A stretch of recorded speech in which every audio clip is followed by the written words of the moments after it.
how you can add transition to your Instagram Reels. So make sure to watch the video till the end so you won't miss out. First, open your Instagram app and tap on plus icon at the bottom to bring up Reels option. And ensure you are on the Reel tab at the bottom, not the story. Now, after you go to Reel section, choose the photo or video that you want to use for the Reel. And tap next. You can choose the audio if you desire and hit next. Here, you'll find edit video option.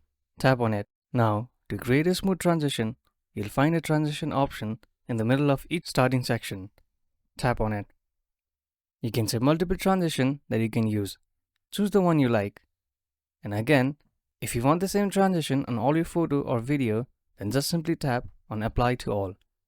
Now, all this section has same transition and upload it. And that's all for how you can add transitions to your Instagram Reel.